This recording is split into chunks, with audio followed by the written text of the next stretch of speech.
waan nyaachifnu waan hin qabnee fi reetuu darbame waan jedhu yaada qaba fakkaata.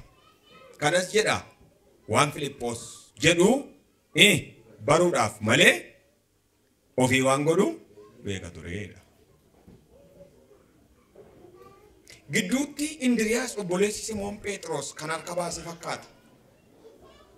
Ila Filiphos yoo laaltani apostiliidha. Warra akka Indiriyaas faas apostiliidha. Harka baase natti fakkaata. Barsiisa jedhe. Yesus jala awwaachuun oole. Gurbaan tokko as nu gidduuma jiraayidha nu bira jiraayidha. Waan wal bira ta'an fakkaatu. Waan barbaadamu biddeena 5 qurxummii 2 farkaa qaba galaa baatee deema.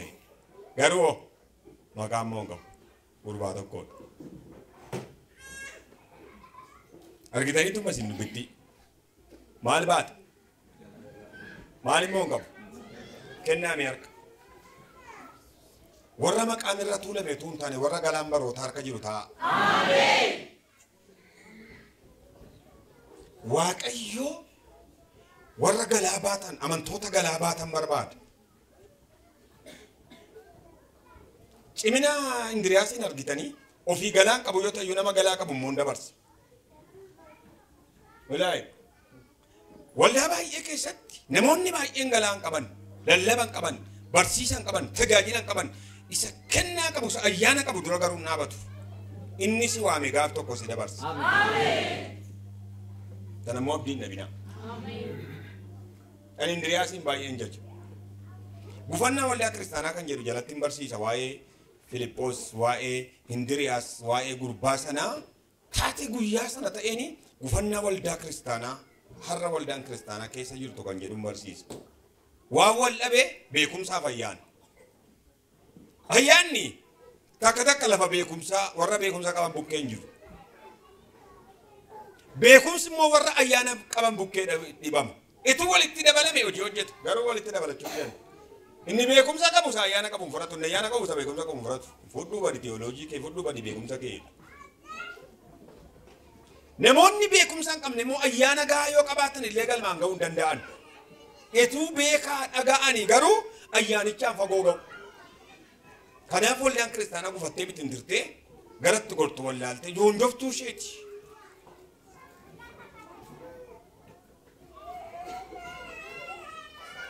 So, waa'ee maqaa kootiif hin naqe.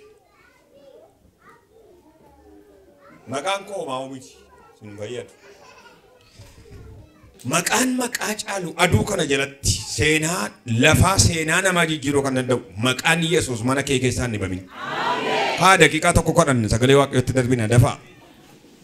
Harka keessan bitaa mirgatti bal'isaa akka mala keenya ija keessa walirra buusaa.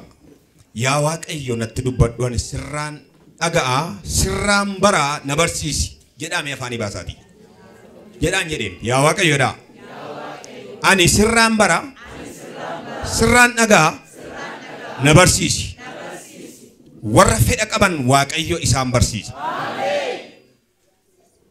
Hamaan jireenya keenya keessatti biqilee qalbii keenya keessa yaada keenya keessa hafuura keenya keessa taa'ee guddina hafuura keenyaa nyaatu. Dhiiga ilma Waaqayyoo Yesuus Kiristoosiin kan rukutame ta'u. Wanti wangeela ajjin walii hin galle biyya kana keessatti dachee Itoophiyaa keessatti guddatee galman ga'in. Harka keessan ol kaasaa hojiin abbaa ormaa hakuuf. Dachee kanarraa beekaarraa barsiisaarraa naggaadeerraa hojjetaa mootummaarraa ogeessa fayyaarraa isa biyya bulchurraa isa qotee bulurraa dhiiga gooftaa keenyaa Yesuus Kiristoosiin biyyoo haa nyaatu. Hakufu nurraa. Humni akka nuyi galman geenye akka nuyi milkoofne akka nuyi guddanne godhu kamillee nu duukaa hin adeemin. Waaqayyoo bara 2018 kana nu duukaa akka inni hin darbine haa godhu. Abiddi Kiristoos gidduu keenya haa deddeebi'u. Namummaan keenya fooniif hafuuratti kan geddarame haa ta'u. Namicha Naazreet warra of danda'an warra biyyaaf addunyaadhaaf eebba ta'an nu taasisi. Qaa namicha Naazreet Yesuus Kiristoosiin. Ameen. Fayyaa ta'aa ta'a. Gidduu kana macaafa Iyyoob boqonnaa tokkorraa kaanee walii wajjin barataa akka turre beekamaadha. Iyyoob ijoollee isaa, fayyaa isaa, qabeenya isaa dhabe. Garuu taateewwan ta'an sana keessatti lolli diinaa yeroo isatti mudate Waaqayyoon hin yakkine, Waaqayyoon akka inni hin gaddisiifne baay'ee wal wajjin dubbataa dhufne. Achirraa kaanee baay'ee ergaa deemne booddee har'a ganamaa walii wajjin yeroo muraasa kan fudhannee turre hiyyoo baroota sadii dabarse bara seexanaa, bara namaa, bara Waaqayyoo innee tartiibaan ergaan isinitti mee booddee baroota sana sadan keessaa barri seexanaa immoo ofii isaatti bara sadii qaba jennee bara sadan sana keessaa inni tokko seexanni kiristaanota dachee kana irratti maaliin kan inni dhabuu barbaadu jennee hiyyumaan jenne. Kiristaanonni akka hiyyooman barbaada seexanni. Isin kiristaanotaa fi hiyyumni kennaadha seexanii yaaddu. Akkas faa kadhattu si'a tokko tokko. Ani gasaarra ciisee mootummaa Waaqayyootti galaa jedhu. Caafameen jiru gasaarra yoo ciifte mootummaa Waaqootti galta kan jedhu. Siree gaariirras yoo ciifte Waaqayyo mormii hin qabu. Garuu sammuu keenyatu maal amane hiyyumi kan kiristaanaati seenee yaadne. Macaafa qulqulluu waan hin beekneef immoo dogoggortaniidha sagaleen Waaqayyoo. Ammatuu keessa deebii 28 lakkoofsa 12-13 dubbiftanii immoo sagaleen Waaqayyoo akka jedha. Ani gaafan isin waameedha. Gaafan isin waamee akka liqeessitaniin malee akka liqeeffattaniin miti jedha. Addunyaa kanaaf liqeessuu kan danda'u warra kiristaanotaa ture silaa. Macaafa waan hin beekneef attamitti amannaa? Achii qabaannaan nagaa jenna. Asiis yoo qabaatte immoo Waaqayyo mormii hin qabu. Ilaali. Maal argachuuf jira nuyi waan hundumaa dhiibnee si duukaa buunee jedhan Phexros faa. Maal jedheen? Deebii lama kenneef maal jedhe? Lafarratti jedhe. Dachaa meeqa jedha? Dachaa dhibbaa jedhe. Milkaa'ina dachaa dhibbaa dachee kanarratti. Waaqa irratti jedhe. Jireenya bara baraa qabdu jedhe. Nu garuu warra dachee kanarratti milkaa'ina dachaa dhibbaa qabaniidha amma. Nuyi. Amna. Sammuu keenyatu hiyyumatti nu amane akka kiristaanummaaf hiyyumi kennametti yaadna gatii ta'eef. Waa tokkoon ergaa sii dabarsa dhaamsa jechuu kooti. Ergaa dhaamsa harka kee gara kootti. Fudhadhu immoo lamaansaa gara kootti qabii. Yesuus Kiristoos dachee kanarratti warra dachaa dhibba milkaa'an si haa godhu. Gagan godhi nama si biraa qabi. Gam godhii ma qabi. Waaqayyo jedhiin. Kan inni si waameef lafa kanarratti hiyyumaan rakkinaan akkati jiraattu utuu hin taane badhaatee qabaattee jireenya bara baraas akkati dhaaltuuf jala sararii beekisi waameeraa jedhiin. Mee warri kan keenyaa kanatti walii galtan namni tokko mee lafatti ka'ii ameen jedhi kana mee. Hiyyumi kan keenya miti haasaan aduukaa. Warri hankoo miti jettan immoo harka keessan ol kaasaa gara kootti qabaa. Hiyyumi kan keenya miti jedhame. Jedha. Jedhaan jedheem. Waaqayyo akkati qabaattu hin barbaada moo hin barbaadu? Hin barbaada. Akka inni barbaadu macaafa qulqulluu jedha.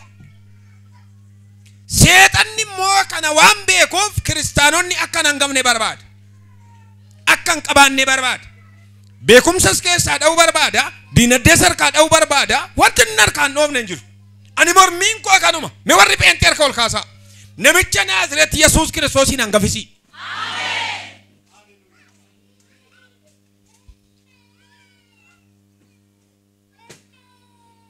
Bara hiyyumaatiin isa baay'ee dubbannee attamitti kiristaanaa karaa inni ittiin hiyyoomsu baay'ee rurrukunne ganama waan baay'ee achi keessaa dubbanne keessaa xabaq isinii godha xiqqoo ishee.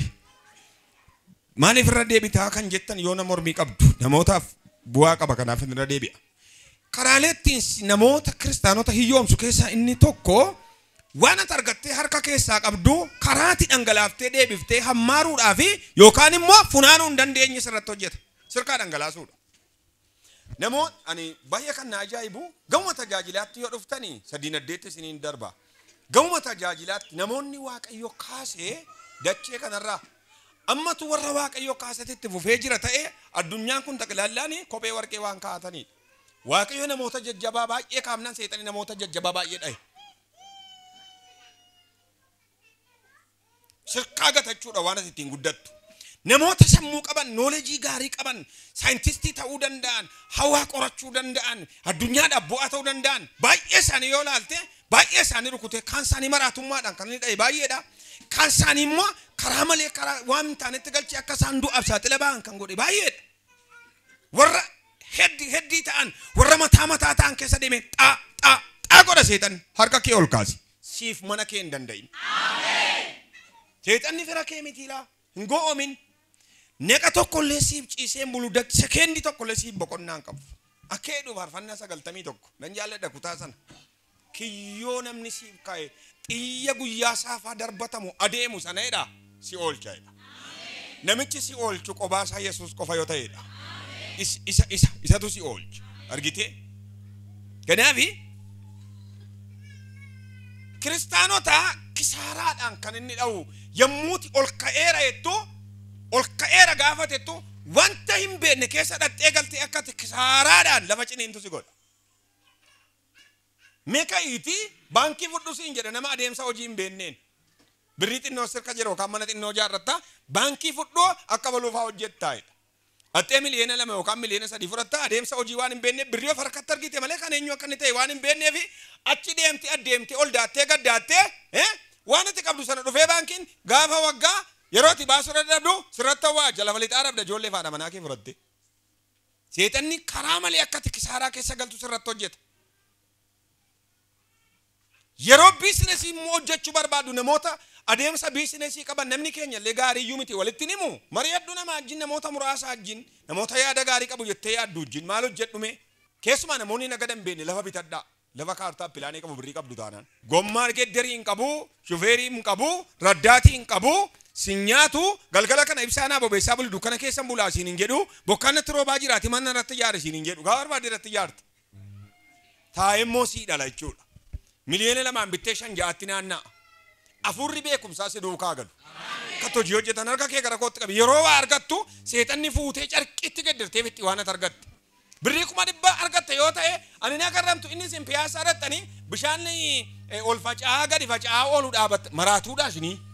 Inni attuulaatu. Maanni namni keenya callume anna garrama bishaan sun si caalaa waan baratee fakkaata. Sitti golfa gaafati bishaan sana dhaabattee ilaaltu bishaan cumti. Dhaabbatee namni keenya achi dhaabatee akka hidhaa oola. Maaloof kaafta toosuma? Ana na garramtu.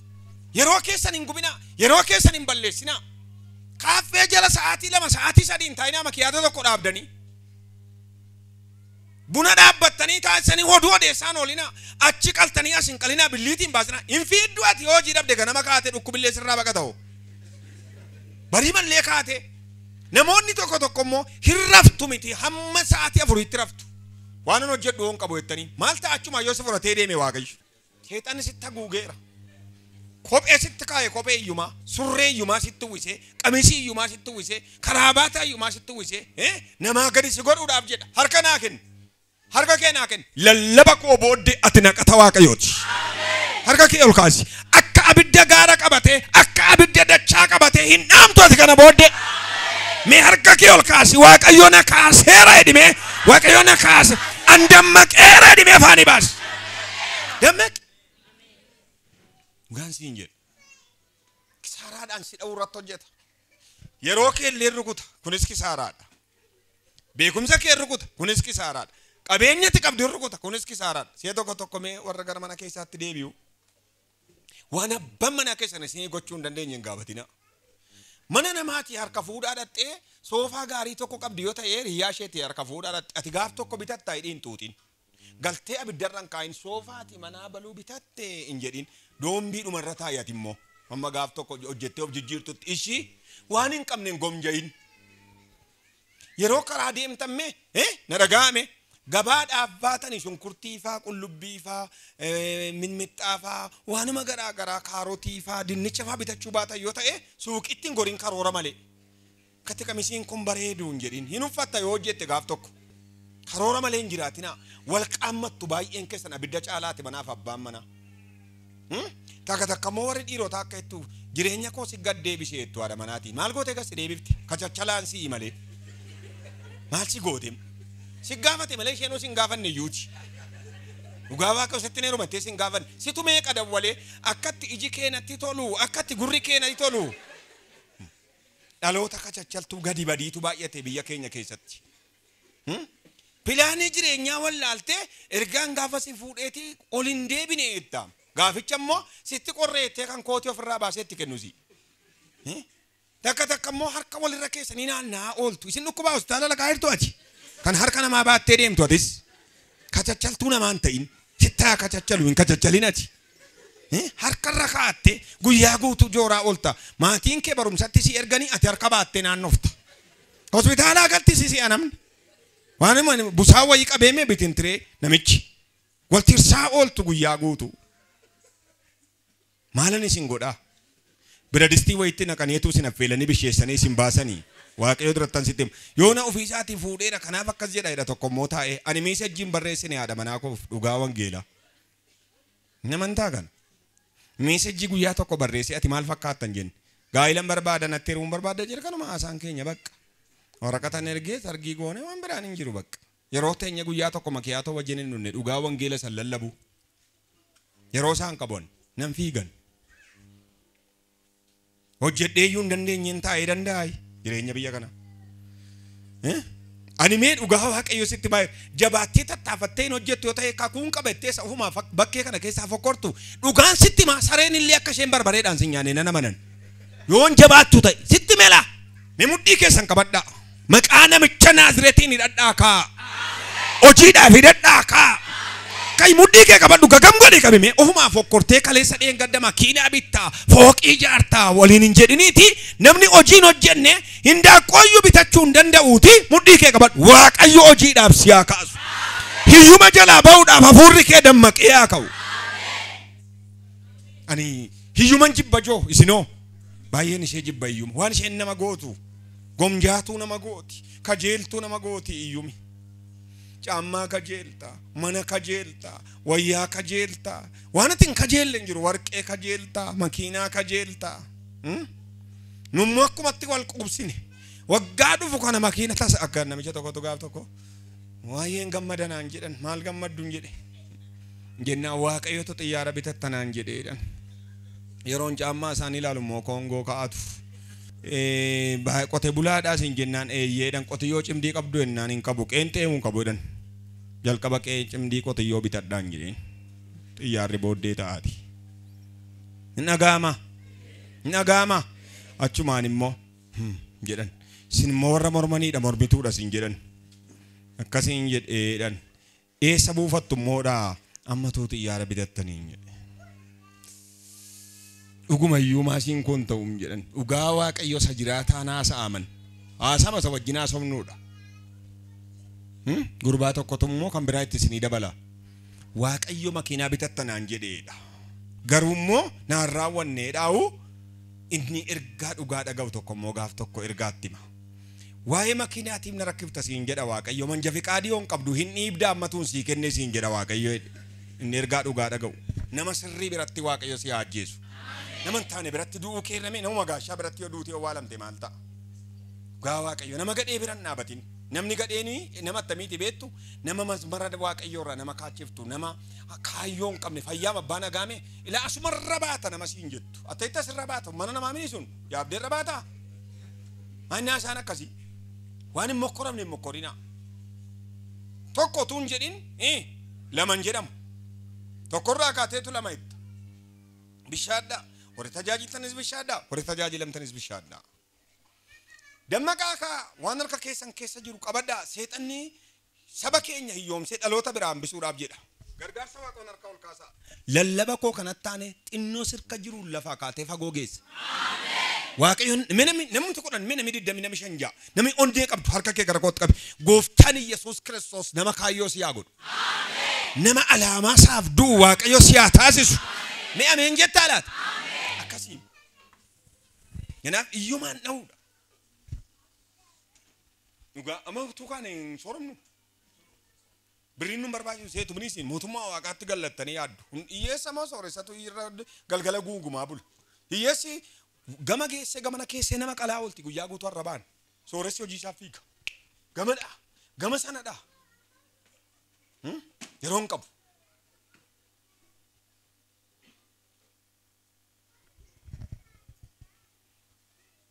kana sababan tuquu barbaade hin qaba. Ilaalcha mootaa akka tofii keetiin qabaannee si godha seetan. Warra ganam dhagaan baay'ee galgala kana garuu waan tuquu barbaade hin qaba. Ati yoo tof kuffiftee namni lafaa sin kaasu. Yoo tof tuffattee namni sin jaju. Isa jalqabaa annama cimaadha. Annama gaadha akka teettu barbaada Waaqayyo. Mee jedhi mee faanii baasii. Jedha. Jedha haan jedhe. Akka takkas jettu hin barbaadu seetan. Hin dandeessu ati maal hin nama gaadha kamiin hin dandeessu siin jedhama. Hin mokkorin dhiis hin qaanof taa'edha. Lallabi koo mokkaa'edha. Ati hinjifataadha. Ati mo'ataadha. Ati isa dorgomee darbuudha siin jedha. Galata barbaada Waaqayyo asii baanee irra bakka hangaanni kun. Seetanni ijoollee Waaqayyoo hiyyumaan kan inni dha'uu barbaadu. Isa keessaa baanee irra ganama baay'ee waan dubbanneef isarratti haasa'uu barbaadu. Inni lammaffaanii kan inni ittiin ijoollee Waaqayyoo yookaan kiristaanota dachee kanarraa dhibamsiisuu, miidhuu, cabsuu barbaadu dhukkubaan. Barri seexananii lammaffaan bara dhukkubaati. Hiyyuma bira darbee kiristaanotaaf ba'aanni halkanii guyyaa fe'atee cinetiin ni guuree deemu dhukkuba. Waa tokkoon amana garuu. Waa tokkoon amana. Atis fudhadhu gowwaa ta'ii, garraamii ta'ii, fuula Waaqayyootti kufiitii fudhadhu. Barri fuula kee dura jiru baratti hospitaalatti namni si dubbisu siin ta'in. Naa kenna harka. Laamee amma gaafa fayyaa qabdu sitti hin fakkaatu. Amma gaafa jikee argu sitti hin fakkaatu. Amma gaafa harmi kee fayyaa sitti hin fakkaatu. Gaafa garaachi kee fayyaa sitti hin fakkaatu. Gaafa miilli kee fayyaa sitti hin fakkaatu. Namni peenii xinnoon sharra jiru garuu waa'ee dhukkubaa beeka. Yeroon dura kee jiru kun siif yeroo hospitaalatti namni si dubbisu siif hin ta'in.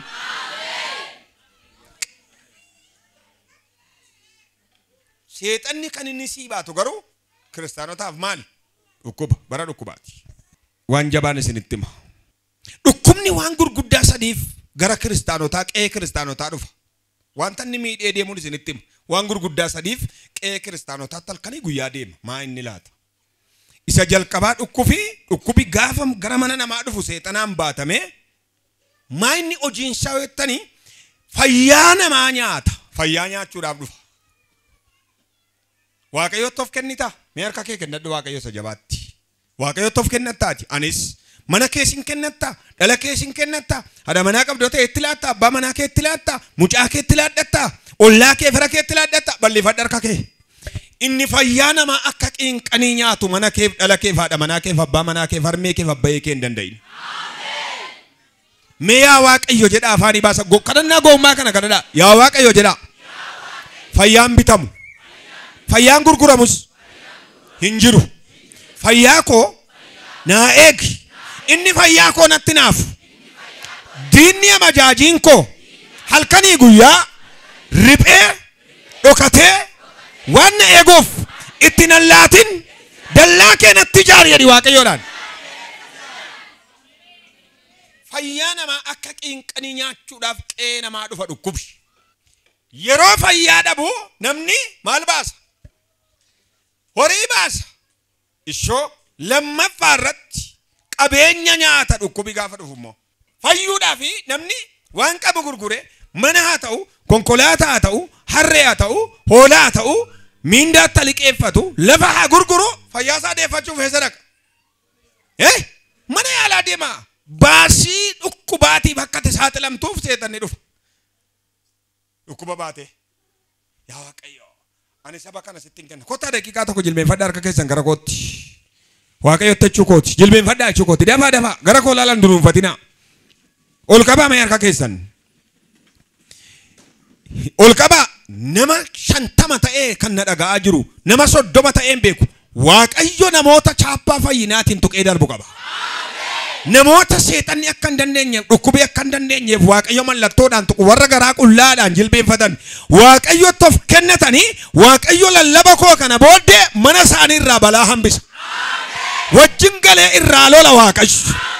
Tarii ilaa mucaa keetti xiyyeeffatee jirata. Tarii ilma keetti xiyyeeffatee jirata. Tarii intala keetti ilaatuuta dana hirtuu Waaqayyo mana kee dhaqee akeeka diinaa sana cabsee karaatti hambisa.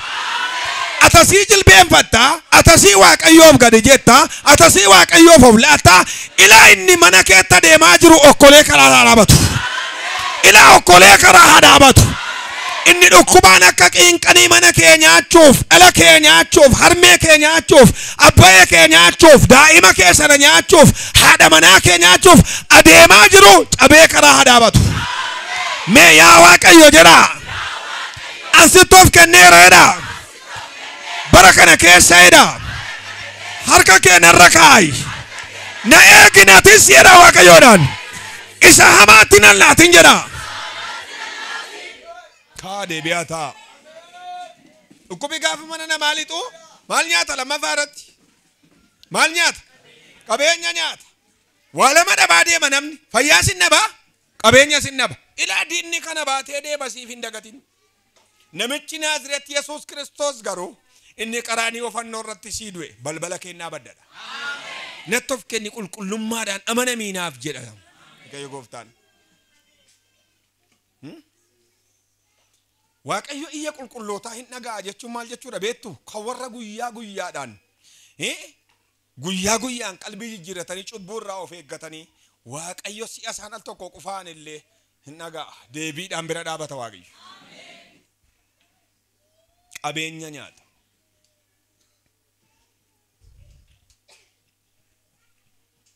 yoo baay'ee jabaate inni sadaffaan fayyaan dhumee qabeenyi dhume yoo dide maaltu ta'a lubbuutu bada du'a kanaaf dhufa mana kee haadha manaa gaarii ati wajjin bara kee hundumaa jireenya horattee ijoollee kee wajjin guddifachuuf jettu si biraa godhee kutee ba'uudhaaf jedha du'i namichi Naazreet akkasiin jedhu har'a galgala balbala kee ni jaajjaa boroo kennaa badda siin jedha abbaa manaa sirraa kakak godhe ijoollee qobaa kee akkati guddiftuuf seexanni si barbaada ndagatin gaayilli moosoo jalqabaati mucaa ati biddeenarraan hin gaachaa jira jettee kaampaasitti barsiisaa jirtu reeffisa akkasii baatamee galu sagantaa baasa seetan harka kee ol kaasi abadan maqaa Yesuus Kiristoosiin hin ta'u aamen shamarran gaarii biyyaaf maatii isheef abdatamtu ati gatii baay'eetti baaftee barsiifti yookiin obboleettii keeti yookaan immoo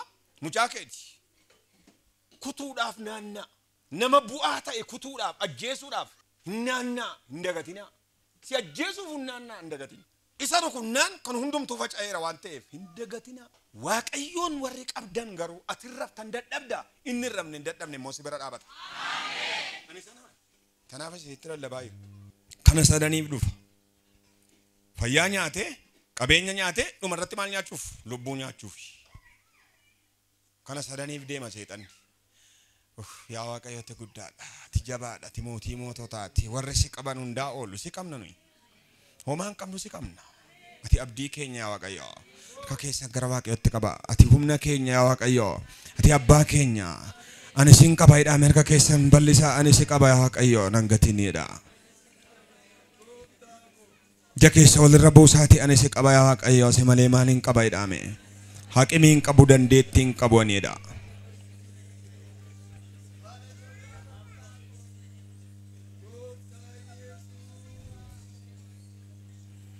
Satinaaf gootee himeen fixu isan nabee gaafa laballitu lubbuu koo oolchitee taduu warraa siifa ta'uu iddoonni gararraa warri waaqayyoon malee homaan qabne meettoof kennaa mee harka keessan itti bal'ifadhaa ani sin qaba si malee maal hin qaba warrettan harka keessan waaqayyo itti bal'ifadhaa ani sin qaba warrettanii na gargaari warrettan bara qabeenyi nama dadhabu dhufa bara firri nama dadhabu dhufa bara beekumsi nama dadhabu dhufa warri waaqayyoon qabdan hundaa mo'attanii darbitu hundaa injifattanii darbitu bara dhukkubaa jettanii bara dhukkubaa barri dhukkubaa jechuudha barri dhukkubaa bara fuulduratti adeeman miti bara gara fuulduraatti tarkaanfatan miti barri dhukkubaa namni dhukkubsate fuulduratti na deemu hiriyyaa biraa hafee ollaa biraa hafee naannoo biraa hafee ganda biraa hafee aanaa biraa hafee godina biraa hafee federaala biraa hafee addunyaa biraa hafaa namni fayyaa dhabe waaqayyo gooftichi immoo akkati hiriyaa biraa hin hafne, akkati ollaa biraa hin hafne, akkati mandara biraa hin hafneef har'a galgala akkas jedha si wajjin mana keetti galadha. Baansa bara fuulduraa dudduubatti deebi'anii dabarri dhukkubaa.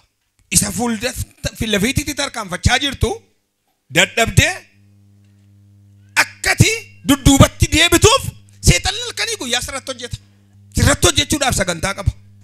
Waaqayyo immoo akkasiin jedha. Dhaamsa siidhaama Waaqayyo. Ani fuulduratti akka tadeemtuuf malee fuulduraa dudduubatti akka tadeemtuuf kaayyoo siif hin qabu jedha Waaqayyo. Kaayyoo gaarii sii qaba Waaqayyo. Dhugaan isinitti dubbadha. Bara dhukkubaa firri hin baay'atu. Hiriyyaanis nama ganaa nama gatas. Kan kaleessa ofitti si qabatan, kan ija dura si qabatantu sin arginin oollu warra siin jedhan, kottu bee si arginaa warra siin jedhantu si gana, si baqatu hiriyyaan. Haga kanaatti hagati gad hin buuneef Waaqayyo si birannaa badhaan atta fisiin jedhaa jira. Hitti meera laan ilaa irran deebi'a. Waan taddina dhaabattee lallabduuf dubbattuuf malee etuuti sireetti galtee torbee lama si dubbisee dabada namni. Ulfinni kees, miidhaginni kees, hiyyaafatamuun kees hamma fayyaa qabdutti. Isa sirkaa fuudhuudhaaf manaa bahee dhaabataa seetan. Namichi maqaan isaa Yesuus jedhamu immoo akka isa si cabsuuf baheen cabsa. Galata barbaada laata Waaqayyo.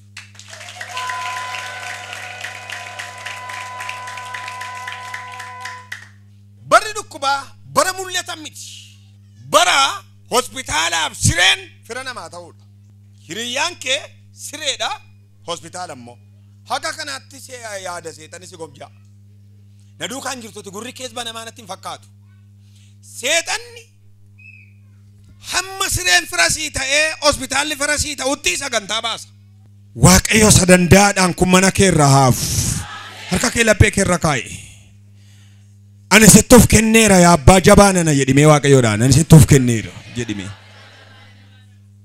Yoobiin kanaan garame seexan bar ganaa bal'inaan itti adeemnee waa isaa isinitti kanaan rukute Yoobiin. Waaqayyooti san buumneef malee, Waaqayyooti san ganneef malee. Bara dhukkubaa haati si dadhabdi, abbaanis si dadhaba, abbaan manaa si dadhaba, ollaanis si dadhaba, mucaanis si dadhabdi. Hin dagatin. Waaqni kee harka namaattis hin galchin. Hagati harka namaa gomjaatutti barbaada seexan. Dhaabatee harka namaa akka ta'e qajeeltu. Waan gabaabduun dhugaa isinii ba'a. Namicha fuudhee ji'a tokko booddee mushurrummaa keessa otuu jiranii haati manaasaa dhukkubsatte. Dhukkubi isheen dhukkubsattu kuni abadan pireedii matirraa dhaabbachuu didi. Mana yaalaa meeqatti geesse dide. Naannis dide. Rifeerii fudhate dide. Inni hojjetaa mootummaati. Waggoota 3 yaalee dadhabee ituma bifa ishee gadi dhume haga qabanii gara mana fincaanitti geessuutti dhuftee lubbuun keessa jira akkatti gatan hin jiru garuu dandeessee qofaa lafaan kaatu dandeesseen teessuu dandeessee shaaworiin galtu achumatti waa gursuu dhiigi keessaa ituma dhudhumaa golgoloofteetti garuu lubbuun keessa jira. Gaaf tokko abdii kutee seexanni garaasaa jabeessee maaltu si rakkisee ta'ee bara dargaggummaa keetti hin gammanne gatuu dandeessa jedhee lapheesaa jabeesse. Ishee dhukkubaa rukutee isa garaa jabeessa seetan. Firashii masheen irra rabtuun galgala sursura galgalaa dukkanaa gara tokkoof wayii keessa fuudheetu boyiidhuma keessa dhaqee kaa'ee deebi'e. Boyii lolaa keessa. Godaanaadha se'a namni. Warra hiyyoomee rakkatee karaa bukkee ciisu. Garuu isheen gatii dhukkubirraa dhaabbachuu dideef gate namichi. Kun seenaa dhugaadha bara mammaaksamini. Namoonni Waaqayyoo lama karaa darbaa jiru paasteroota lama. Harkaa waamti. Waaqayyoo laphee rukutee fakkaata itti goran. Maaloo ani warra godaanaa karaa bukkee dhaabbatee namaa kadhatu miti abbaa manaa kootu dhukkubaaf jedhee asitti nagatee maaloo bineensa na nyaachisinaa innaan fudhatanii galan. Waaqayyoo akeeka qaba. Gaafa fudhatanii galanii waan jiru itti haasofte harkifteedhuma akka boleettii isaaniitti annarraa diqaa Waaqayyoon kadhataa fi paasteroonni sun lamaan immoo hin fuune lachuu mooqaa fi waan isheen nyaattu godhaa fi kadhataniif waaqayyo torbee sadiitti dhukkuba kana qaxxirraa godhe. Na ilaala. Wayaameen ililchinaati. Ililchinaa kwa na dhaggeeffadhaa. Waaqayyo gaafa inni qaxxirraa godhu bifi ishee fooyya'aa dhufe isaan bira immoo waggaa 3 teesse. Isaan hojii wangeelaa bahu isheen immoo fayyitee waa qopheessitee fi gaaf tokko ergaa bifa isheetti deebitee jireenya isheetti deebitee akkas jetti. Ani abbaa manaa koo jiraa laataa dhaqeen iyyaafachuu barbaadaa jetti. Dhaqeen iyyaafachuu barbaadaa jetteen. Si geessina lafa mana keetii beektaa jedhanii beeka eetteen. Gaaf tokko sa'aatii misaatti dhaqan deemanii. Reefuu hojii mootummaatti galee biddeen duwwaa bitatee waxii manatti hojjetataa mana qosoqqosanii olitti seenanii inni akka yaada isaatiitti ishee maal taateetti duutee bineensi nyaateera. Waaqni akeeka waan qabuuf garuu bineensi ishee nyaanne hin duunes hin wallaale hin beekun ergaa waanuma nyaatan sana afeeree shaayillee danfisee isaanii kennee booddee gaanii isin baruus hin dandeenye jennaan aynoo wayif jennee gara keetta deemanii macaafa dubbisanii fi waan waaqayyo walitti qabsiise namni gargar hin baasin jedhanii paasteroonni itti lallabanii sirriitti ilaali beektaa jedheen paasteriin tokko tu lallabu akkanoon beeku jedheen sirriitti ilaali jedheen footoo bara fuutanii qabdaa innaan eeyyeedhe meerree ati manaa kennaan ay waama ta'eenii gargar baan irraa waama ta'een footoo gaafa fidanii ishee kana beektaa jedhanii isheen bifi ishee geddarameeraam deebi'ee waaqayyo karaa hundumaan kaasaa kaffaleeraaf. Isheen kun haadha manaa keesheetti baricha gattee dhadhanii waan taatee guyyaa gaafa sanaa dhiisaa maal akka inni ta'e egaa walitti eebbisanii deemanii har'a ijoolleen isaanii biyya hambaa kaan dookterii ta'anii biyya Ameerikaanii jiru argitanii kana seexanni dhala isaan gidduudhaa bahu argee bineensa nyaachisuuf ture gargar baase waaqayyotu morme. Harka kee gara kootti qabi. Harka kee gara kootti qabi. Yeroo tokko haadha manootii abbaa manaa gargar ba'an beektu ammasin. Maaliif akka seexanni gargar baasu beektu ammasin waa argeera seexanni guddina gidduu isaaniitti addunyaaf akka isaan ta'an biyyaaf akka isaan ta'an argee gargar dhiiga. Abbaan manaa hubataan obseerra darbee haadha manaa isaa baatu eewudha. Haati manaa obsituu hin dandeessuun irra darbitee fi abbaa manaa ishee baattu eewudha.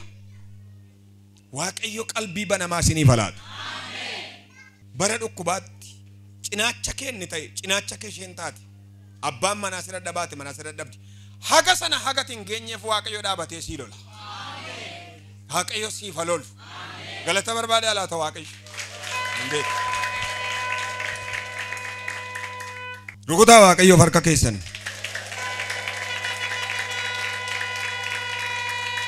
Kallattii attamiitiin kiristaanota dhukkubaan hadabuu barbaada seexan. Kallattii attamiitiin balaa of qabuu dadhabuutiin dhufuun akkati of hin to'anne si godha seexan. Namummaa kee akkata of hin to'anne of gadhiisaa of gadhiiftuu akkati taatu si godha. Ati of gadhiistuu fi of gadhiisaa hin ta'in of qabisiin jedha waaqayyo. Balaa of qabuu dadhabuun dhufu. Balaa of qabuu dadhabuun dhufu baay'eedha.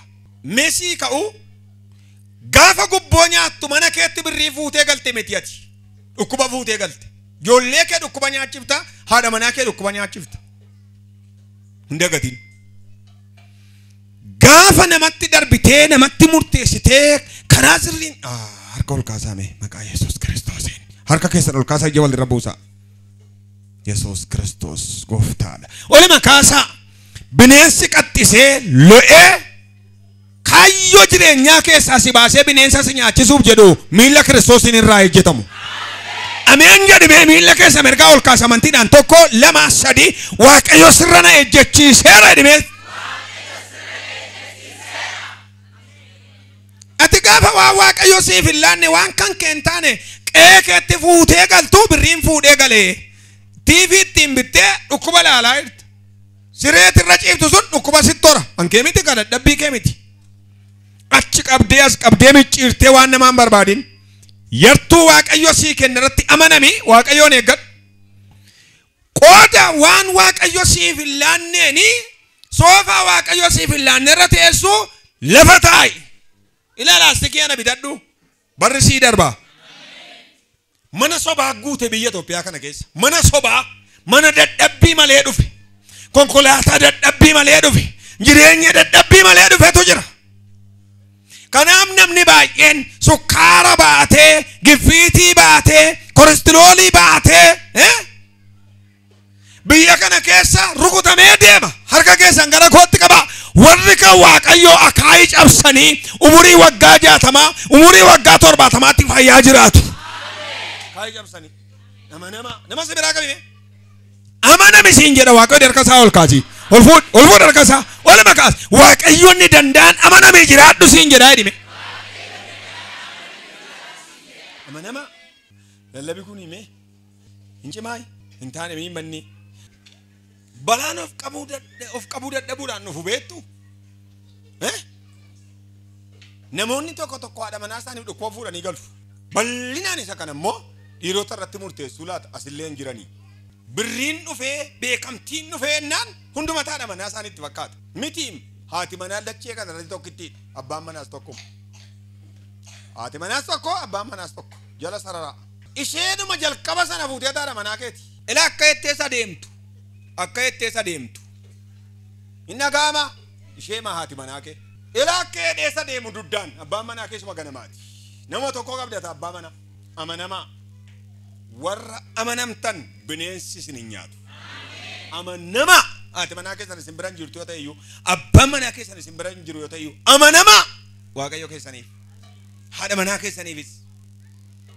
Bara namni biqintiree garatti golu dhabee dhukkubaan hadabamu fayyaa jiraata warra du'an gidduu nagaa deemtaati. Warra garatti goran gidduu fayyaa baatee galtaati. Of qabaa. Nama si bira gagam godhi qabi. Of qabii jedhime. Inni dee yoonni dee kaballaan limitti godhi silaa naman ta'u du'ee biyyoo ta'u. Gagam godhi qabi harkasaa of qabi siin jedha Waaqayyo jedhi. Jiraachuu barbaadda taanaan of qabi siin jedha Waaqayyo jedhi hin jedhaa jiraam. Didde immoo karaa barbaadde bayi. Waaqayyo maaltu miidha? Maal miidhama Waaqayyo? Yoo ofii kee jetti beek